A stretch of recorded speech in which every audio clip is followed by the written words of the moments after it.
Today, I will introduce you to the Jupyter project and its popular notebooks. Most importantly, we will talk about how Jupyter Notebooks can support you in your data science journey. This is Julie from Coding Data, where we help you to move your data skills to the next level. Please make sure to hit the bell so you don't miss any upcoming videos and check the description box below for additional information.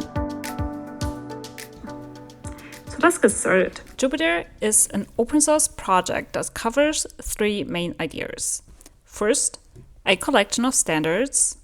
Second, a community. And third, a set of software tools, such as Python, Jupyter Hub, and of course, also Jupyter Notebook and Jupyter Lab, as well as many more. The Jupyter community develops free-to-use software that is 100% open source and can be found on GitHub. Also, jupyter.org provides useful information about their sub-communities and current projects. In case you want to participate and join the community, this is the place to go. Let me introduce you to its most famous software, Jupyter Notebook and Jupyter Lab. Jupyter Notebook is a software that is used to create so-called Jupyter notebooks that allow mixing executable code, equations, visualizations, and narrative text in a single file. For example, this flexibility is great for exploring datasets. Use pandas to look at the first rows of a table, create nice-looking plots, and document your findings all in one file. Now we will see how easy it is to set up Jupyter Notebooks. First, make sure you installed Jupyter Notebook on your machine. You can do this via the command line and use package managers such as pip or conda. Of course, I have done the installation process for both packages prior to this video.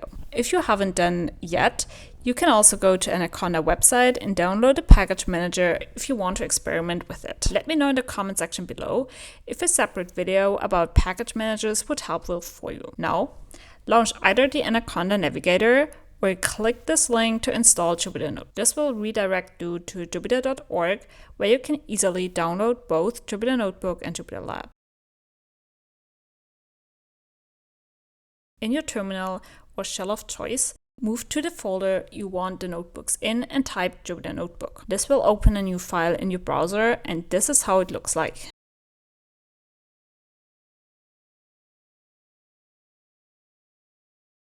At the top, you can specify the name, and below you find some properties that help you interacting with the notebook and adjusting it to your needs. In the lines below, you can start now with your project.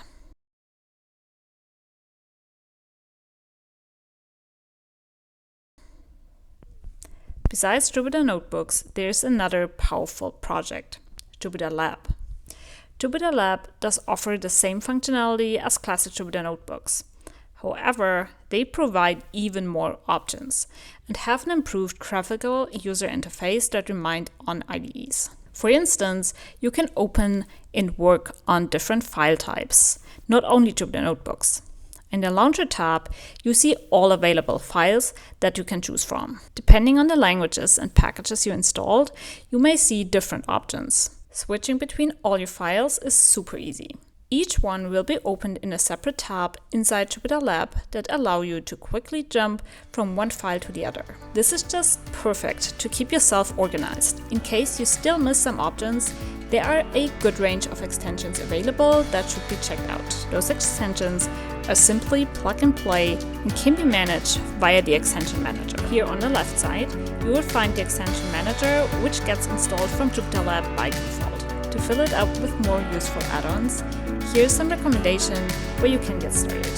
Some of my preferred extensions are a debugger. Have a look yourself into the extension manager and find the ones you are interested in. In the description box below, I list all my recommendations for you. Now it's your turn.